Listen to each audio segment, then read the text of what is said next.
Je m'appelle Denis Mukwege.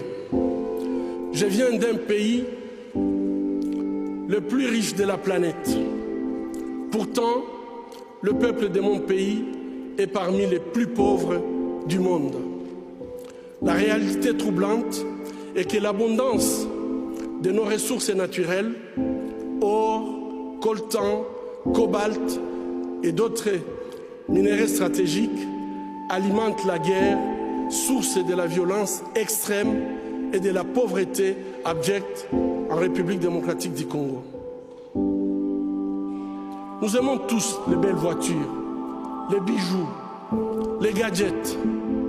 J'ai moi-même un smartphone. Ces objets contiennent des minéraux qu'on trouve chez nous, souvent extraits dans des conditions inhumaines par des enfants jeunes qui sont victimes d'intimidation et de violences sexuelles. En conduisant votre voiture électrique, en utilisant votre smartphone, en admirant vos bijoux, réfléchissez un instant au coût humain de la fabrication de ces objets. En tant que consommateur, le moins que l'on puisse faire,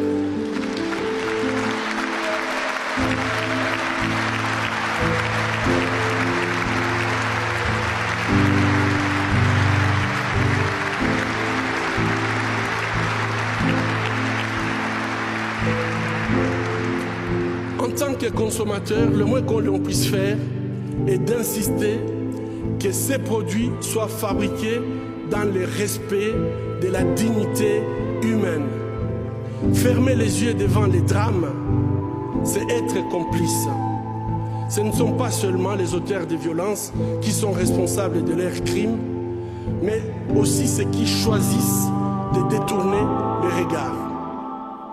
Mon pays est systématiquement pillé avec la complicité des gens qui prétendent être nos dirigeants.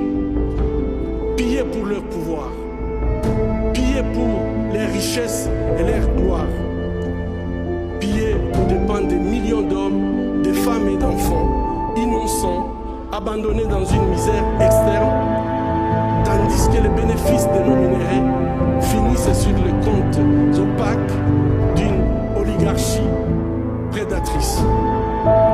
Cela fait 20 ans, jour pour jour, qu'à l'hôpital des Panzi, je vois les conséquences de cette mauvaise gouvernance de mon pays.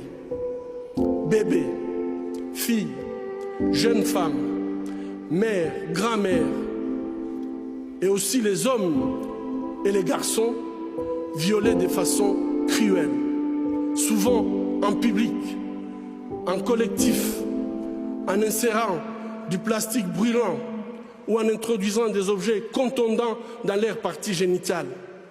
Je vous épargne des détails.